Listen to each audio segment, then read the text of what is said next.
여러분 아마 살면서 퍼즐을 한 번씩 다 맞춰보셨을 겁니다. 예전에는 아이들만 좋아하던 것인데 요즘은 어른들도 이 퍼즐 맞추기를 좋아하시는 분들이 제법 된다고 해요. 100피스, 200피스짜리야 금방 맞추지만 500피스까지도 쉽게 맞출 수 있어요. 그러나 1000피스, 여러분 혹시 2000피스 퍼즐 맞춰본 적 있습니까? 와, 진짜 머리 엄청 아픕니다. 장난 아니에요. 그 걸리는 시간도 만만치도 않고. 근데 여러분 퍼즐을 맞힐 때 가장 중요한 것이 무엇이라고 생각되십니까? 우리는 일반적으로 퍼즐 한 조각 한 조각을 중요하다고 여기는데, 이런 퍼즐을 맞출 때 가장 중요한 것은 바로 완성된 그림입니다. 상자 뚜껑에 있는 그림을 먼저 보아야 작은 조각 하나하나가 어디에 들어가는지를 우리가 알 수 있어요. 만약에 완성된 그림을 보지 않은 상황에서 퍼즐 한 조각만 가지고 퍼즐을 맞춘다면 맞출 수 있을까요? 절대 맞출 수가 없습니다. 여러분, 파란 조각 하나를 가지고 이게 바다인지 이게 하늘인지 구분할 수가 없어요. 초록색 퍼즐 한 조각을 가지고 이게 나뭇잎인지 이게 풀밭인지가 구분이 안 되는 겁니다.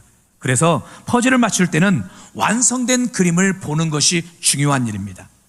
여러분, 우리 인생도 이와 똑같다고 여겨집니다. 우리는 손에 쥐어진 퍼즐 한 조각만 바라보고 인생을 살아갈 때가 있어요. 오늘 일어난 사건 하나, 지금 내가 겪고 있는 문제 하나만 우리는 바라봐요. 그래서 이해되지 않는 일이 생기면 하나님 왜 나입니까? 왜 나에게 이런 고통과 아픔이 있는 것입니까? 라고 또 한없이 하나님 앞에 따지고 좌절하고 낙심할 때가 있거든요. 지금 내 인생의 퍼즐 한 조각만 바라보기 때문에 그렇습니다. 그렇다면 하나님은 어떻게 하실까요? 하나님은 어떤 분이실까요? 하나님은 우리 인생의 완성된 그림을 보고 일하시는 분이십니다. 우리는 현재를 보지만 하나님은 우리의 미래를 보시고요, 우리는 한순간을 보지만 하나님은 우리의 평생을 보시는 분이세요. 여러분, 우리는 한 사건 하나를 보지만 하나님은 우리의 영원한 것을 계획해 놓고 계시는 분이십니다. 아멘입니까? 그래서 성경을 보면 하나님은 언제나 큰 그림 속에서 역사하십니다. 미국의 유명한 기독교 작가인 맥스 루케이도 목사님이 이런 말씀을 하셨어요. 하나님은 당신의 삶에서 아무것도 우연히 일어나게 하지 않으신다. 우리는 한 조각을 보지만 하나님은 전체 그림을 보고 계신다. 참으로 공감되는 이야기입니다. 요셉의 인생도 보십시오. 형들에게 미움을 받을 때, 또 구덩이에 빠졌을 때, 노예로 팔려갈 때, 한순간순간만 보면 이처럼 불행한 인생이 어디 있고 그야말로 다 끝난 인생 아닙니까? 더더욱이나 이 보디발의 아내 2명을 뒤집어 쓰고 옥에 갇혔을 때는 그야말로 그의 인생 이제 완전히 끝난 것 아닙니까? 그리고 그런 고통의 시간을 요셉은 자그마치 13년을 보냅니다. 한두 달도 아니고 1, 2년도 아니고 13년 동안 고통의 시간을 보내요. 여러분, 세상 살면서 실패도 이런 실패가 어디 있습니까? 그러나 하나님은 어떻게 하고 계셨느냐? 그 모든 시간을 통해서 하나님은 요셉을 애굽의 총리로 준비하고 계셨어요. 이것이 바로 하나님의 일하심의 방법입니다. 하나님의 큰 그림이에요. 모세도 보십시오. 모세도 광야에서 40년 동안 광야 생활할 때, 양이나 치고 있었을 때 그 순간만 보면 그야말로 실패처럼 보이거든요. 그러나 하나님은 어떻게 하고 계셨습니까? 그 40년 동안 모세를 이스라엘의 위대한 지도자로 훈련하고 만들고 준비하고 계셨어요. 여러분, 다윗도 보십시오. 사울왕에게 쫓겨다니던 시절을 10년 동안 보내거든요. 10년 동안 도망자의 삶을 보냅니다. 근데 그 시간 동안 하나님은 어떻게 하셨습니까? 다윗이 아직 왕이 되진 않았지만 왕이 될 제목으로 다윗을 훈련하고 준비하고 계셨어요. 이것이 바로 하나님의 일하심의 방법이고 하나님의 바로 큰 그림입니다. 여러분, 당사자는 모르지만 누구는 알고 계세요? 하나님은 다 알고 계시는 거예요. 이미 큰 그림 속에서 그들의 인생을 하나님은 인도하고 계시는 거예요. 사람은 퍼즐 조각 하나만 보았지만 하나님은 완성된 그림을 보시면서 그 그림 속에서 그들의 삶을 인도하셨어요. 여러분, 오늘 본문이 바로 우리에게 이런 사실을 교훈해 주고 있습니다.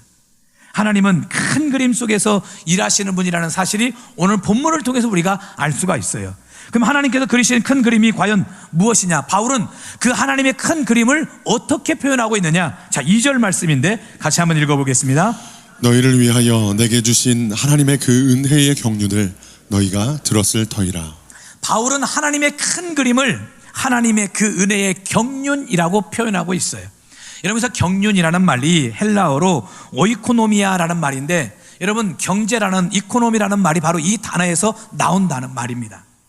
원래는 집안을 맡은 청지기가 주인의 계획에 따라 집을 운영하는 것을 이 오이코노미아, 경륜이라고 이야기를 합니다. 그렇다면 하나님의 경륜이란 무슨 말이냐? 하나님께서 역사를 우연히 흘려보내시는 것이 아니라 처음부터 마지막까지 계획하시고 경영하시며 이루어가시는 하나님의 거대한 구원의 프로젝트, 우리는 이것을 하나님의 은혜의 경륜이라고 이야기를 해요. 그럼 하나님께서 오래전부터 준비하셨던 그 하나님의 은혜의 경륜이 무엇이냐? 바로 6절에서 말하고 있어요. 자, 6절을 같이 한번 읽어볼게요. 이는 이방인들이 복음으로 말미암아 그리스도 예수 안에서 함께 상속자가 되고 함께 지체가 되고 함께 약속에 참여하는 자가 됨이라. 하나님의 오래전부터 하나님께서 준비하셨던 그 은혜의 경륜이 무엇이냐면 바로 이방인들이 예수를 믿고 예수로 말미암아 상속자가 되고 지체가 되고 하나님의 약속에 참여하는 자가 되도록 하는 거예요. 쉽게 말하면 이방인들이 구원받는 거예요. 구원받는 거. 여러분, 사실 이 말씀은요, 유대인들 입장에서는 상상도 할 수 없는 일이었습니다. 왜냐하면 유대인들은 오직 구원이 유대인에게만 있다고 생각했거든요. 여러분, 지금도요, 전통파 유대인들이 지금도 있습니다. 그 유대인들은 지금도 유대인에게만 구원이 있다고 생각해요. 지금도. 그리고 2000년 전에 오신 예수님은 선지자 중에 한 사람, 선생 중에 한 사람이고 메시아로, 구원자로 지금 믿질 않아요. 그 전통파 유대인들은 지금도 메시아를 기다리고 있어요. 여러분, 이런 사람들에게 하나님이 오래전부터 준비했던 계획의 은혜의 경륜이 바로 이방인들이 예수를 믿고 구원받는다는 이 사실이라고 이야기하는 것이 그들에겐 실로 받아들여질 수 없는 말씀이지요. 그래서 바울은 이런 하나님의 놀라운 구원의 계획을 오늘 본문에서 뭐라고도 표현하느냐? 비밀이라고 표현했어요. 자, 3절 4절을 같이 한번 읽어볼게요. 곧 계시로 내게 비밀을 알게 하신 것은 내가 먼저 간단히 기록함과 같으니 그것을 읽으면 내가 그리스도의 비밀을 깨달은 것을 너희가 알 수 있으리라. 여러분, 왜 비밀이라고 이야기했느냐? 여러분, 비밀은 일반적으로 숨겨놓는 것을 비밀이라고 하잖아요. 숨기는 것을. 그러나 하나님이 무엇인가를 구원의 계획을 숨겨놓았기 때문에 비밀이라고 말하는 것이 아니라 사람들이 하나님의 그 큰 그림을 보지 못했기 때문에, 그래서 하나님의 구원의 계획을 알지 못했기 때문에 바울은 비밀이라고 이야기했던 것입니다.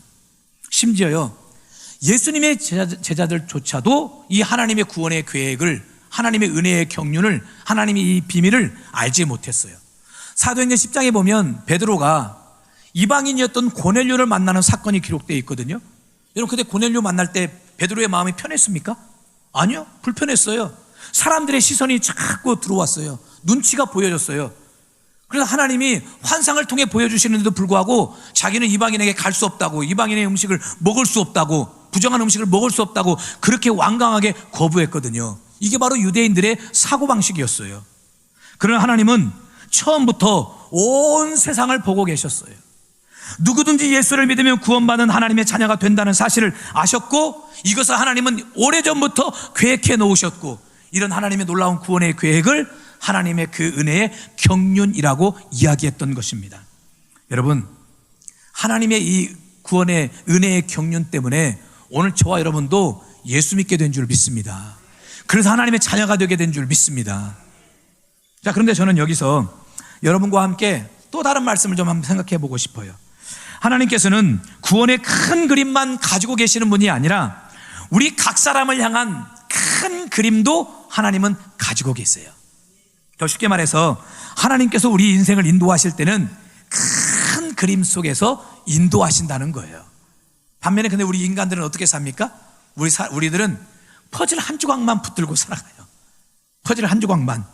우리 눈앞에 닥쳐진 한 조각의 그 퍼즐만 우리는 바라보고 살아가요. 그래서 그 일이 좋은 일이면 기뻐했다가 감사했다가 행복해했다가, 또 그 일이 좋지 않은 일이면, 불편한 일이면 또 하나님 앞에 원망하고 불평했다가 한없이 낙심하고 좌절하고 절망하고 살아가거든요.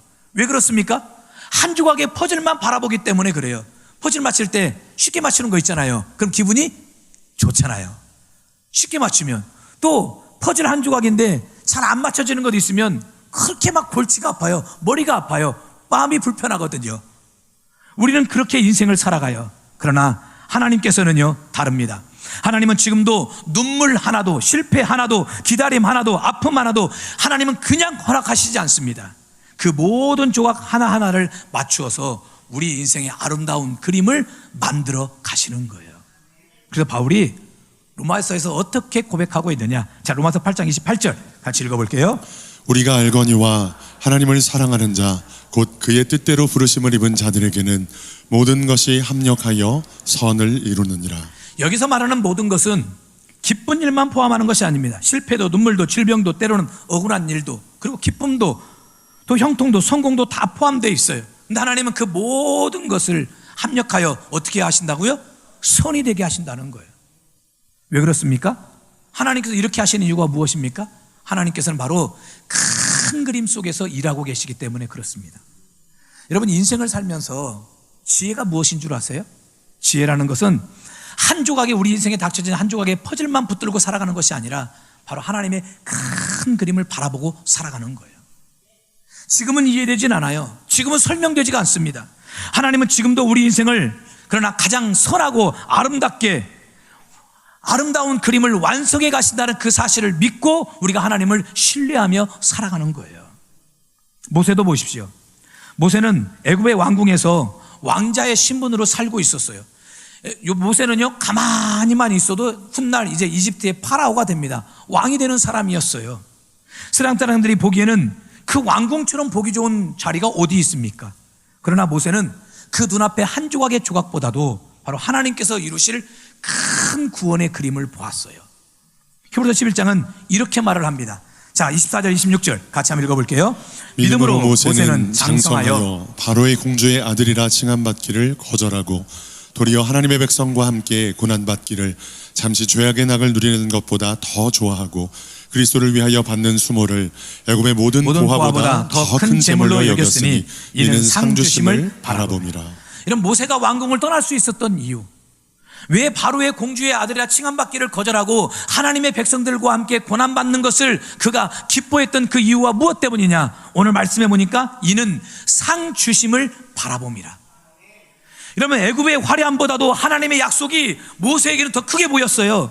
현재의 편안함보다도 하나님께서 이루실 미래가 더 선명하게 보였기 때문에 모세는 왕궁도 거절했고 바로의 공주의 아들이라 칭함받기도 거절했고 오히려 하나님의 백성들과 함께 고난받는 것을 더 기뻐할 수 있었던 거예요. 눈앞의 조각이 아니라 하나님께서 그리고 계시는 큰 그림을 보았기 때문입니다. 여러분, 만약에 모세가 눈앞에 현실만 보았다면 왕궁 떠납니까? 안 떠납니까? 여러분 같으면 왕궁 떠나시겠습니까? 안 떠나죠. 가만히만 있어도 왕이 될 판이에요. 왕궁 절대 떠나질 않지요. 뿐만 아닙니다. 광야 40년의 그 엄청난 그 고난의 시간들을 어떻게 견딜 수 있었겠습니까? 그리고 이스라엘 백성들을 이끌고 저 가나안 땅이 눈앞에 보이는 그곳까지 이스라엘 백성들을 어떻게 인도할 수 있었겠습니까? 상황만 보았기 때문에요? 환경만 보았기 때문이요? 아니요. 하나님께서 그리신 큰 그림을 보았기 때문에 그 모든 일을 다 할 수 있었던 거예요. 여러분, 오늘 여러분의 손에 들려있는 퍼즐 조각은 과연 무엇입니까? 혹시 눈물입니까? 실패이십니까? 질병입니까? 기다림입니까? 그 조각 하나 때문에 낙심하지 마십시오. 좌절하지도 마십시오. 절망하지도 마십시오. 하나님은 그 조각 하나를 가지고도요, 가장 아름다운 그림을 완성해 가시는 분이십니다. 그러므로 하나님의 그 은혜의 경륜을 바라보십시오. 나를 향하신 하나님의 은혜의 경륜을 바라보십시오. 나를 향하신 하나님의 큰 그림을 바라보십시오. 그리고 여러분의 자녀를 향한 큰 그림도 바라보시고 우리 교회를 향한 큰 그림도 바라보십시오. 여러분의 직장 생활에서의 큰 그림도 보고 여러분의 사업장의 큰 그림도 바라보십시오. 한 조각의 퍼즐 때문에 낙심하고 좌절하는 것이 아니라 하나님께서 우리를 큰 그림 속에서 인도하신다는 이 사실을 믿는 믿음이 오늘 저와 여러분들에게 있기를 주님의 이름으로 축원합니다. 아멘. 내 눈 주의 영광을 보내. 내 눈 주의 영광을 보내. 우리 가운데 계신 주님, 그 빛난 영광 온 하늘 덮고 그 찬송 땅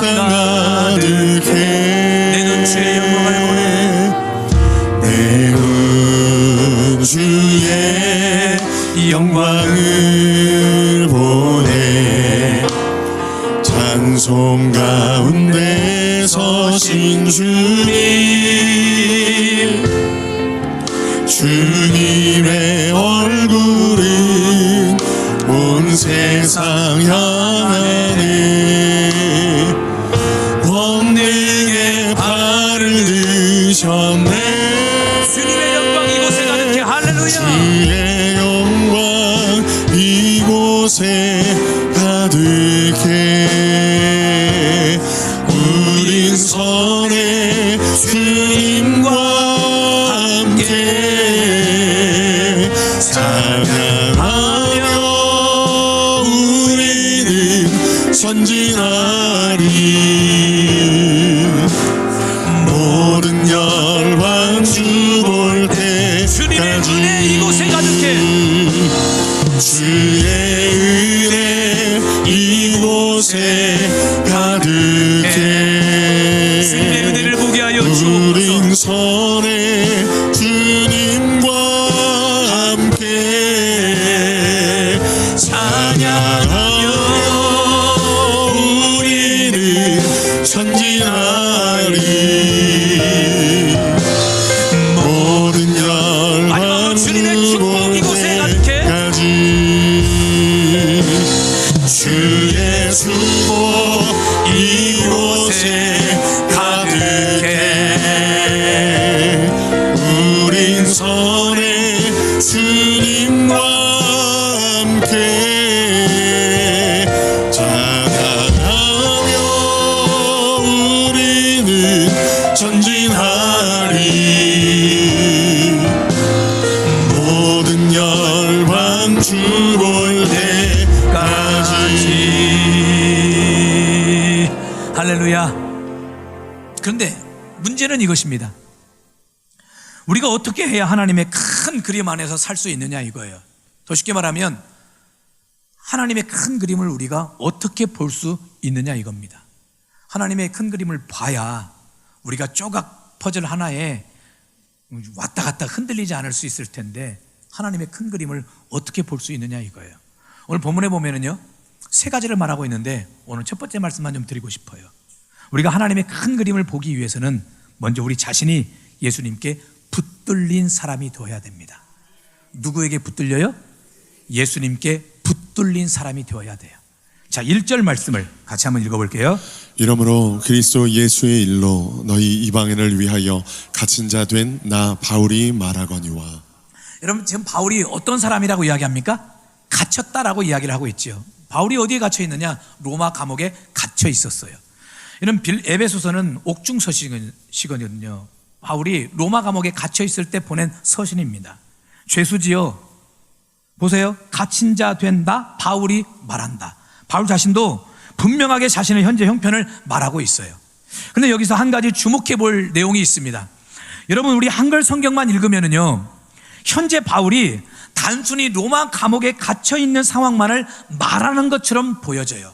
그러나 원문은 그렇지가 않습니다. 오히려 이 부분은요, 영어 성경이 제대로 잘 번역을 해놓고 있어요.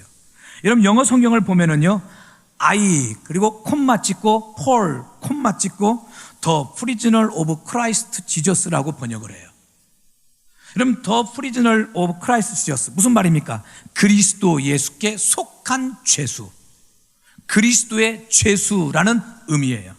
다시 말해 바울은 내가 비록 내 몸이 지금 실제 로마의 감옥 안에 갇혀 있지만 자신을 로마의 죄수라고 소개하지 않고 누구의 죄수래요? 그리스도의 죄수래요.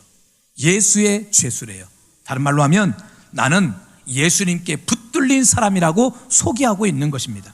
사람들은 말해요. 바울이 로마 감옥에 갇혀 있으니까 로마 황제에게 붙들린 사람이라고. 그러나 바울은 그렇게 생각하진 않았어요. 나는 로마의 황제에 붙들린 사람이 아니라 바로 나는 그리스도 예수께 붙들린 사람이다.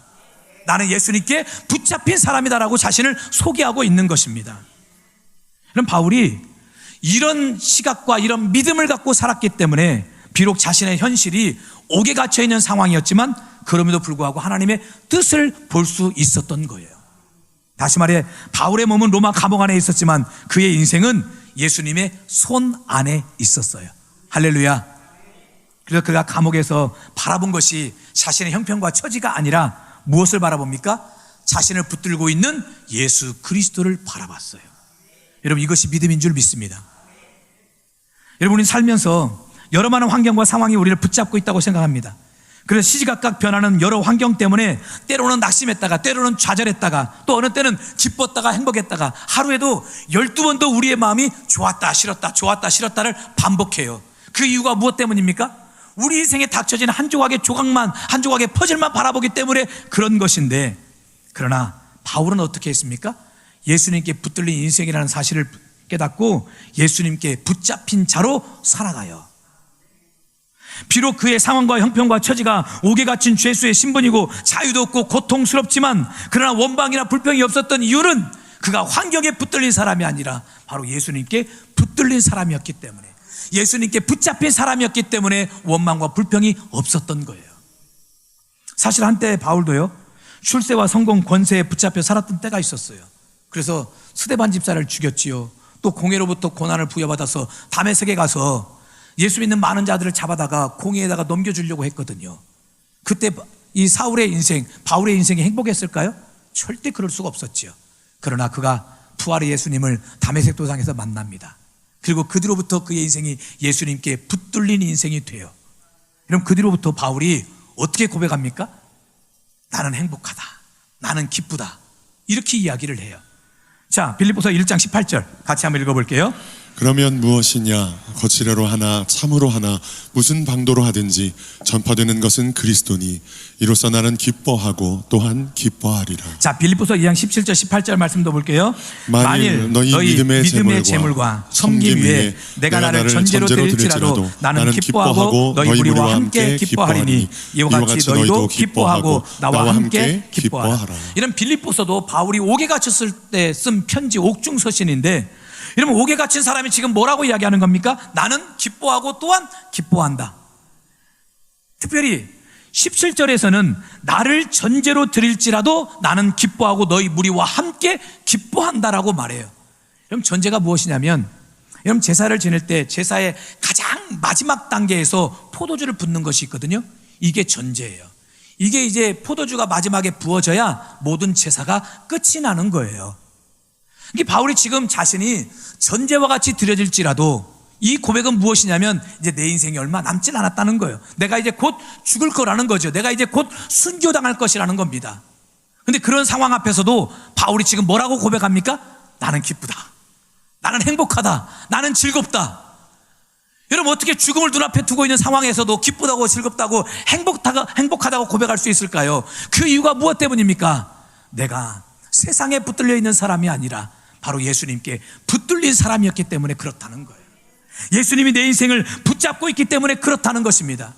여러분, 오늘날 많은 사람들이 세상에 붙들려 있어요. 돈에 붙들려 살아갑니다. 성공에 붙들려 살아요. 세상에 여러 많은 유혹과 재미에 붙들려 삽니다. 그래서 열심히 돈을 모으고 성공하고 여러 많은 재미에 빠져 살면 여러분, 행복합니까? 잠깐의 만족이나 잠깐의 기쁨은 있을 수 있겠지요. 그러나 진정한 행복은 절대 그 안에 없습니다. 진정한 행복은 바로 예수 그리스도 안에만 있어요. 19세기 영국의 극작가 오스카 와일드는 이런 유명한 말을 남겼습니다. 이 세상에는 두 가지 비극만 있다. 하나는 원하는 것을 얻지 못하는 것이고, 다른 하나는 원하는 것을 얻는 것이다. 참, 이 말이 참 처음에 좀 이해가 되질 않아요. 원하는 것을 얻지 못한 것은 비극이라 할 수 있겠지요. 왜냐하면 원하는 것을 얻지 못하면 왜 비극이겠습니까? 원하는 것을 얻지 못했으니 좌절이 되지요, 실망이 되지요, 낙심이 되지요. 특히 나는 원하는 것을 얻지 못했는데 누군가가 내가 원하는 것을 얻었다면 어떤 마음이 듭니까? 우리나라 속담에 사촌이 땅을 사도 배가 아픈데 얼마나 많은 시기와 질투심이 있겠습니까? 그러니 원하는 것을 얻지 못하는 것은 분명 비극일 수 있겠지요. 그런데 원하는 것을 얻는 것 또한 비극이라고 말을 하는데 왜 그 또한 비극이겠습니까? 여러분, 오스카 와일드는요, 그 이유를 이렇게 이야기를 하고 있어요. 막상 내가 원하는 바를 얻기 위해서 열심히 몸부림치고 애를 쓰고 노력해서 그 원하는 바를 얻었는데, 야, 이게 마침 얻고 보니까 별것이 아닌 거예요. 이게 별것이 아닌 거예요. 그래서 마음속에 허무함과 허무감이 들기 때문에 원하는 것을 또한 얻어도 비극이라는 거죠. 여러분, 제가 이 이야기를 보면서 그런 생각했어요. 세상은 원하는 것을 얻지 못해도 불행이고 원하는 것을 얻어도 행복하지가 않아요. 이 세상은 그래요. 여러분, 이런 세상 속에서 우리가 무엇을 붙잡아야만 진정한 행복과 기쁨이 있을까요?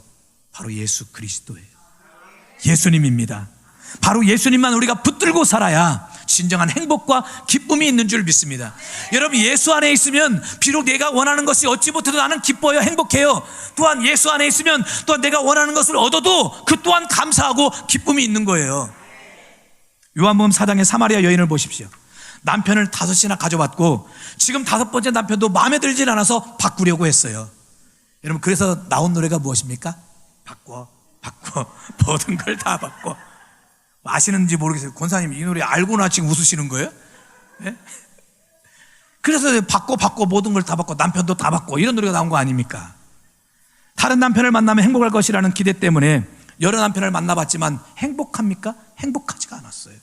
그런데 여러분, 사마리아 여인이 예수님을 만난 후에는 어떻게 됩니까? 그녀의 인생에 진정한 행복이 있었어요. 기쁨이 있었어요. 그리고 물동이를 버려두고 동네로 뛰어들어가서 와서 보라고, 예수님을 보라고 전도까지 하지 않습니까? 자, 요한복음 4장 28절 29절 같이 한번 읽어볼게요. 여자가 물동이를 버려두고 동네로 들어가서 사람들에게 이르되 내가 행한 모든 일을 내게 말한 사람을 와서 보라, 이는 그리스도가 아니냐 하니. 여러분, 왜 물동이를 버렸을까요? 여기서 버린 물동이가 과연 무엇을 의미하는 것일까요? 여러분, 물동이는 단순히 물만 담는 그릇이 아니었습니다. 바로 사마리아 여인이 평생 붙잡고 살았던 인생의 갈증을 상징하는 것이 바로 물동이였어요. 그러니 그녀는 행복을 얻기 위해 남편을 붙잡았고 사람을 붙잡았고 세상을 붙잡았는데 붙잡으면 붙잡을수록 오히려 갈증만 더 심해지는 거예요. 이런 여인이 예수님을 만나고 예수님께 붙들린 인생이 되었을 때 진정한 기쁨이, 행복이, 만족이 그녀에게 있었고, 그리고 동네로 뛰어들어가서 물동이를 버려두고 모든 갈증을 다 버려두고 동네로 뛰어들어가서 예수님을 전할 수 있었던 거예요. 여러분, 환경이 달라진다고 만족하는 것이 아닙니다. 상황이 바뀐다고 우리 인생에 진정한 기쁨과 행복이 주어지는 것이 아니에요. 인생의 진정한 행복은 내가 무엇을 소유했느냐가 아니라 내가 누구에게 붙들려 있느냐예요. 내가 무엇에 붙들려 있느냐가 인생의 진정한 행복의 기준이 되는 것입니다. 여러분, 지금까지 세상을 붙들었다면 오직 예수 그리스도께 붙들린 저와 여러분이 되어야 될 줄 믿습니다. 세상에 붙들리면 참 그 인생이 얼마나 허무한지 몰라요. 2012년 1월 미국 스포츠계를 충격에 빠뜨린 기사 하나가 보도되었습니다.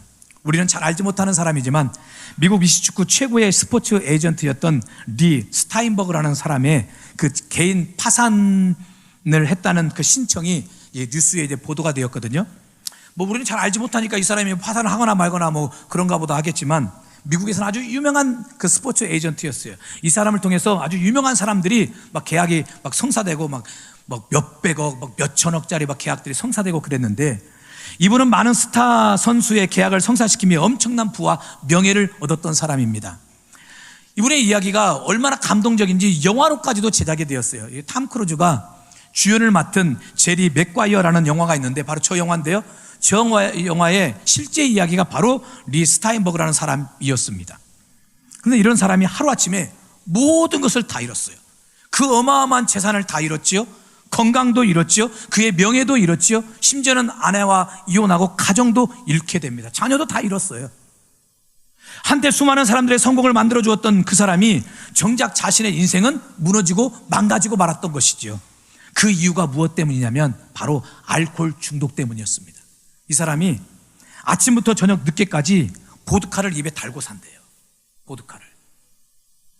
여러분, 제가 이 이야기를 보면 한 가지 깨닫는 바가 있습니다. 무엇에 붙들려 사느냐가 인생의 행복과 불행을 결정한다는 사실이에요. 술에 붙들리면 알코올 중독자가 되지요. 마약에 붙들리면 마약의 노예가 됩니다. 돈에 붙들리면 돈의 노예가 되고, 성공에 붙들리면 그 성공을 위해서 다른 사람조차도 피해를 입거나 말거나 내 성공을 위해서만 달려가게 되어 있어요. 그러나 예수님께 붙들린 사람은 달라요. 환경이 흔들려도 예수님께 붙들린 사람은 절대 그 중심이 흔들리지 않습니다. 지금 내 형편과 처지와 상황이 지금 어려워도 우리의 마음속에 소망이 절대 사라지지 않습니다. 왜 그렇습니까? 내 인생을 누가 붙들고 있기 때문에요? 예수님이 붙들고 계시기 때문에, 예수님이 붙잡고 계시기 때문이에요. 그래서 바울은 감옥에서도 기뻐할 수 있었어요. 신라와 함께 한밤중에도 찬송할 수 있었고, 순교를 눈앞에 두고도 담대할 수 있었던 이유가 바로 예수님께 붙들린 인생이었기 때문에 그렇습니다. 오늘 여러분의 인생을 붙잡고 있는 것이 과연 무엇입니까? 오늘 저 여러분 모두 예수님께 붙들린 인생이 되시길 주님의 이름으로 축원합니다. 예수님께 붙들린 사람은 세상이 빼앗을 수 없는 기쁨을 누려요. 예수님께 붙들린 사람은 현실만 보지 않고 하나님의 은혜의 그 경륜을 보게 되어 있어요.